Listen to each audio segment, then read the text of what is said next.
देखिए, जब मैं मेरे राम के खिलाफ कुछ नहीं सुन सकता तो ये कैसे पैगंबर मोहम्मद साहब के खिलाफ कुछ सुन सकते हैं। मेरे लिए जो मेरे राम की जगह है, मेरे लिए जो मेरे राम का स्थान है, वो इनके लिए पैगंबर मोहम्मद साहब का स्थान है। तो ना प्यारे दोस्तों, अस्सलाम वालेकुम वरहमतुल्लाहि वबरकातुहू। उम्मीद करता हूं कि अल्लाह और उसके रसूल के करम से आप लोग बिल्कुल खबरों खैरियत से होंगे। दोस्तों, आज मैं आपको एक ऐसी वीडियो दिखाने के लिए जा रहा हूं जिसे देख करके आपका दिल बिल्कुल खुश हो जाएगा।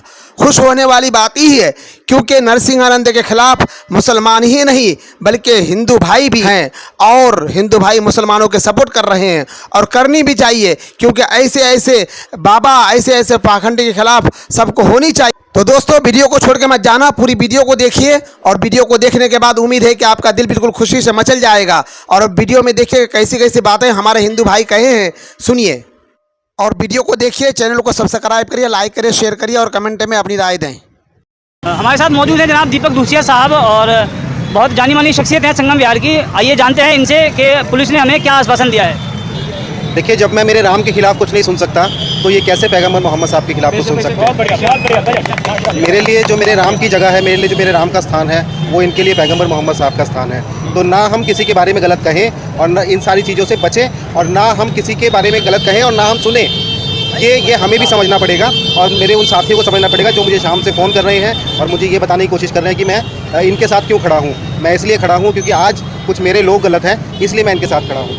बहुत अच्छा। तो दोस्तों, ऐसा नहीं है कि खाली हमारे साथ हमारे एक ही हिंदू भाई हैं, हमारे साथ एक और भाई हैं हमारे हिंदू भाई। और इन्होंने जब ये बात सुनी कि हमारे पैगंबर के खिलाफ कुछ भूल जुलूल बयान दिया गया है तो इन्होंने भी हमारा साथ देकर आगे बढ़कर आए और इनकी भावनाएं जानेंगे ये क्या कहना चाहते हैं। देखो जी, गलत तो गलत होता है और हमारी सबसे बड़ी सोच पहले इंसानियत होनी चाहिए। हम अपने घरों में हिंदू हैं या मुसलमान हैं, मैं हिंदू हूँ, मैं पूजा पाठ करता हूँ, ये भाई इमामुद्दीन भाई है, वसीम भाई है, मुस्लिम है, सजदा करते हैं, नमाज़ पढ़ते हैं। मगर जब हम घर से निकल के समाज में आ जाते हैं तो हम भारतीय हैं, इस देश के एक नागरिक हैं, हम ये क्यों भूल जाते हैं। इस बात का मुझे बड़ा अफसोस है। मैं चाहता हूँ भाईचारा बना रहे, लोग एक दूसरे का मान सम्मान करें। हम भी दीपावली में इनको इनवाइट करते, ये आते हैं, इनके रोज़े में हम भी जाते हैं, खीर खाते हैं, सेवई खाते हैं। तो जब ये हमारा इतना बढ़िया रिश्ता है तो कुछ चुनिंदा लोग के कारण हम शर्मिंदा हो, ये शर्मिंदा हो, ये देख के बड़ा अफसोस होता है। इसलिए आज मैं सच्चाई के साथ खड़ा हूँ। इमामुद्दीन भाई ने जो आवाज़ उठाई मुझे अच्छा लगा कि गलत के साथ कभी खड़ा नहीं होना चाहिए। सच्चाई के साथ खड़े होने में भले ही कितनी कीमत चुकानी पड़े, मैं तैयार। ऐसी बात उनको नहीं करनी चाहिए, इससे तो बहुत विद्वेष फैलता है और मेरे समझ से झगड़े कराने की नीयत से ऐसा उन्होंने बयान दिया, मेरा ऐसा मानना है। आपको क्या लगता है कि क्या भूमिका सरकार की होनी चाहिए और इस पर विस्तृत तरीके से आप बताइए, आप बुद्धिजीवी हैं। नहीं, सरकार को इस पर कार्रवाई करनी चाहिए, ऐसे भाषण पे, ऐसी बातों पर रोक लगानी चाहिए और उनकी, मैं तो करता हूँ, उन्हें गिरफ्तार करके उस पर कार्रवाई करनी चाहिए। हर्ष, आपको क्या लगता है ये पूरे प्रकरण को कल से आप देख रहे हैं बुलंदशहर में, इसके बाद पथराव भी हो गया, तनाव भी बढ़ा, तो क्या दृष्टिकोण आप रखते हैं? देखिए, मेरा मानना है कि मजहब नहीं सिखाता आपस में बैर रखना। हम लोग सनातन संस्कृति से आते हैं, हिंदू धर्म से आते हैं, लेकिन हमारा धर्म किसी दूसरे धर्म के खिलाफ में बोलना या ऐसी बयानबाजी देना जिससे आपस में लड़ाई झगड़ा हो, उन्माद की भावना फैले, द्वेष फैले, इस भावना का हम समर्थन नहीं करते। उन्होंने जो बयान दिया है वो उनका निजी बयान हो सकता है, लेकिन मैं मानता हूँ ऐसे बयानों को हम लोगों को कंडेम करना चाहिए। ऐसे बयान जो हमारे धर्म के लिए सबसे बड़ा नुकसानदेह है, क्योंकि हमारे धर्म के ऊपर इस बयान से उंगली उठती है कि उन्होंने बयान दिया, लेकिन वो संतों का नेतृत्व नहीं कर रहे हैं। क्योंकि हमारे देश के संत आपसी भाईचारे का बयान देते हैं, सौहार्द का बयान देते हैं, प्रेम का बयान देते हैं। तो मुझे लगता है कि सरकार को इस पर कार्रवाई करनी चाहिए। जो लोग इस प्रकार का बयान देते हैं जिससे आपसी भाईचारे का खंडन हो रहा है, तमाम लोग आपस में लड़ रहे हैं, ज्ञापन में देख रहा हूँ तमाम शहरों में ज्ञापन दे रहे हैं। अगर मैं कहूँ तो दंगों की भावनाएं या दंगों को भड़काने जैसी भावनाएं तमाम जगह पर लग रही है। अगर ऐसा होगा तो आपसी भाईचारे का नुकसान होगा, प्रेम का नुकसान होगा, सौहार्द का नुकसान होगा। तो मुझे लगता है कि सरकार को इस पर कार्रवाई करनी चाहिए कि बयान पे जो उन्होंने बयान दिया उस पर कड़ी कार्रवाई हो। पर हम लोग तमाम लोगों की ओर से इसको कंडेम करते हैं, ऐसा बयान मान्य नहीं है। क्या लगता है कि एक सोची समझी ये साजिश है या यूं ही है सब कुछ? देखिए, बिल्कुल सोची समझी रणनीति के तहत ही बयान दिया गया और जिस तथाकथित संत ने, तथाकथित मैं इसलिए कहता हूं कि वो संतों का नेतृत्व नहीं करते, जैसा भी साथी ने भी बताया। अहम जब चुनाव चल रहा है प्रदेश के अंदर, वहाँ पे दिया गया। ये पश्चिम उत्तर प्रदेश की धरती है, दो आपकी धरती है, यहाँ पे हिंदू मुस्लिम एक साथ मिलकर रहते हैं। लेकिन अगर किसी धर्म संप्रदाय के बारे में, उनके धर्मगुरु के बारे में, अगर आप उनके इष्ट के बारे में इस तरीके की बात बोलते हैं तो कहीं ना कहीं अनुचित है। हम लोग हिंदू मुस्लिम सिख ईसाई आपस में हैं, भाई भाई, ये बचपन से हम लोग पढ़ते हैं। तो ये कौन लोग हैं जो धार्मिक उन्माद फैलाना चाहते हैं? हमारा निवेदन है योगी आदित्यनाथ जी से, और निवेदन शब्द मैं इसलिए इस्तेमाल कर रहा हूँ क्योंकि उनको समर्थन उनको प्राप्त है, इसलिए वो बयान दे रहे हैं। तो ऐसे लोगों पर कार्रवाई करिए, उनको गिरफ्तार कीजिए। नहीं तो इस पश्चिम उत्तर प्रदेश के अंदर आप देखिए तमाम लोग गुस्से में, और यहाँ पे अगर ये 1857 की क्रांति धरा है, यहाँ पे पहले इस तरीके की घटनाएं हुई हैं। ऐसे बयान जब कोई व्यक्ति देता है तो फिर लॉ एंड ऑर्डर मेंटेन करना सरकार का काम होता है, क्योंकि धार्मिक भावनाएं लोगों की आहत होती हैं। भरतलाल जी, आप किस संदर्भ में देखते हैं ये सारा प्रकरण? मैं तो ये कहता हूँ सर कि हम हिंदू मुस्लिम सिख ईसाई आपस में सब हैं भाई भाई, लेकिन ऐसा भेदभाव नहीं होना चाहिए, ऐसे किसी के लिए गलत नहीं बोलना चाहिए। अगर हम किसी के लिए गलत बोल रहे हैं, हम राजनीति में हैं या राजनीति कर रहे हैं, हम किसी को गलत क्यों बोलें? अच्छे शब्दों का प्रयोग करें, अच्छे शब्द बोलें, ये होता है। किसी को गलत बोलने से या किसी को गलत कहने से वो नहीं होता। आपने तो गेरुआ भी धारण किया हुआ जी, और वो गेरुआधारी हैं जिन्होंने बोला तो उन्होंने गलत बोला है जी। आपका क्या दृष्टिकोण है? ये है कि उन्हें अगर उन्होंने बोला है तो उनके खिलाफ कार्रवाई होनी चाहिए, उन्हें कड़ी से कड़ी सजा मिलनी चाहिए। हरियाणा में आज चुनाव थे, उसके दृष्टिगत ये जानबूझ के दिया गया बयान है? हाँ जी, ये अब इनकी कुर्सी डामाडोल है, तो ये तो कहीं ना कहीं कुछ ना कुछ करेंगे। आपको क्या लगता है? सर ये बहुत ही गलत हुआ है, ऐसा होना नहीं चाहिए था, क्योंकि ये हम बुद्ध को मानने वाले लोग हैं और बुद्ध ने कहा कि यहाँ पे शांति चाहिए, अहिंसा नहीं चाहिए, इससे तो यहाँ की व्यवस्था बिगड़ेगी। ये बहुत ही गलत हुआ है। लेकिन इसमें मोदी जी ने खुद कहा था कि हमें बुद्ध चाहिए, युद्ध नहीं चाहिए, तो कहीं ना कहीं उनकी भावना को भी ठेस पहुंची इस चीज़ से जी। तो उन्हें इस बात पे थोड़ा अमल करना चाहिए, सरकार को आदेश देना चाहिए कि इस पर कार्रवाई हो सकती है। जब जब चुनाव आते हैं, क्या चुनाव जीतने का यही तरीका बचा है? क्या ये पैतरा अब हो गया है? ये चुनावी हथकंडे हैं और क्या, इनसे और कुछ तो कुछ अर्थ निकलता नहीं है। हरियाणा के चुनाव है और चुनाव जो होंगे ये उन्हीं को भटकाने की दिशा में जो बयान दिया है वो ये कदम है उनका, उसी तहत लगता है? उसी के तहत हमें लगता नहीं है ये है।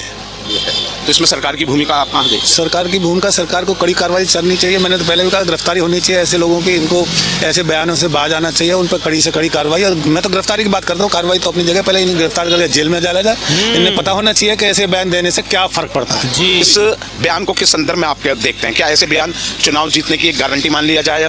क्या ये चुनाव को देख कर है या इस भाई को सुने? देखो, वास्तविक रूप से यहाँ के लोगों की जो मानसिकता वो धार्मिक आधार की है और उसका जो लिंक है वो शासन से है। शासन इन्हें छूट देता है, नहीं तो जो भी धार्मिक आधार पर बयान दे रहा है उसके खिलाफ पूर्ण रूप से कार्रवाई होनी चाहिए। वो संवैधानिक के दायरे में जो नहीं है, जो संवैधानिक अनुचित है वो अनुचित है, और संवैधानिक उचित है उचित है।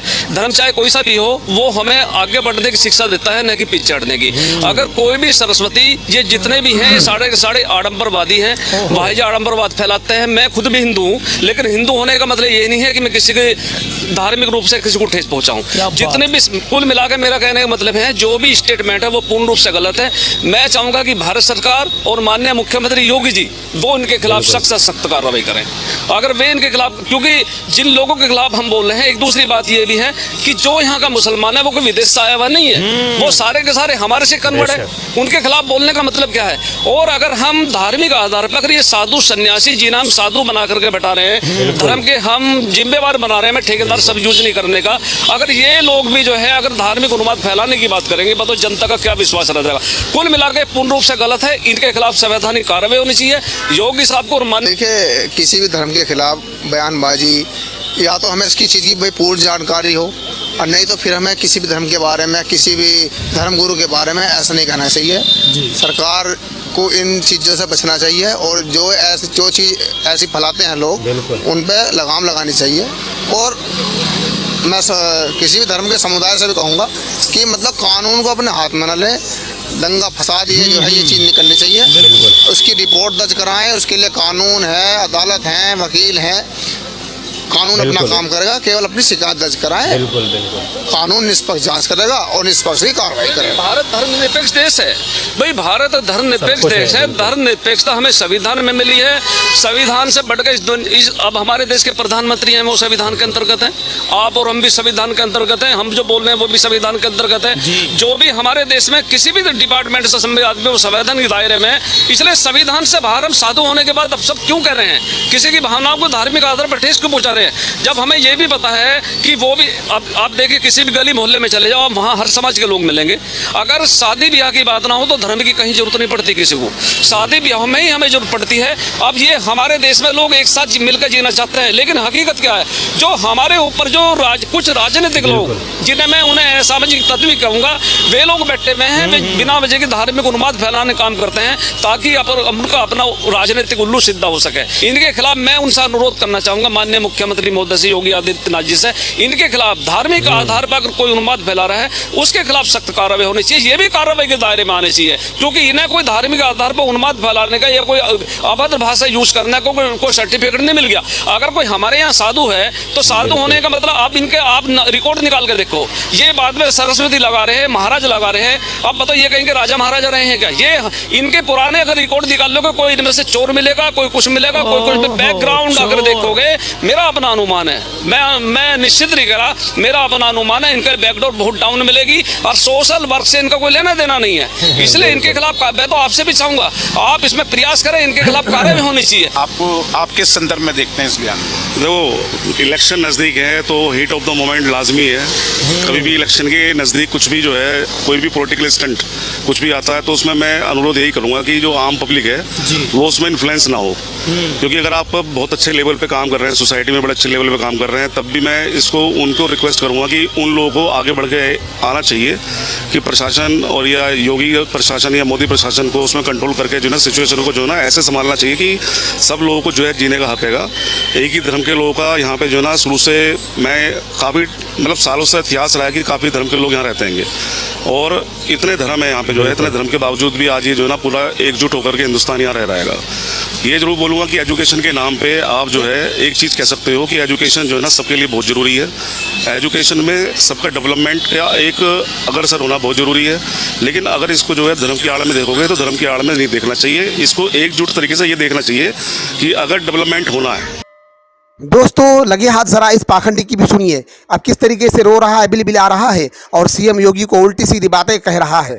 और सीएम योगी जी ऐसे हैं जो इनको कुछ भी नहीं कह रहे हैं, और अगर कोई मुसलमान कह देता तो अब तक उसके घरों में बिल्लोजर भी चल जाता और ना जाने उनके साथ में क्या क्या सुलूक होता खुदा जाने। सुनिए इस वीडियो को। मैं प्रदेश के मुख्यमंत्री योगी जी से कहना चाहता हूँ, अच्छा हमें तो तुम्हारी पुलिस आज बहुत ही बेइज्जती करी है, पर अगर तू अपने बाप की औलाद है ना तो अलीगढ़ का बुलडोजर चला के दिखा।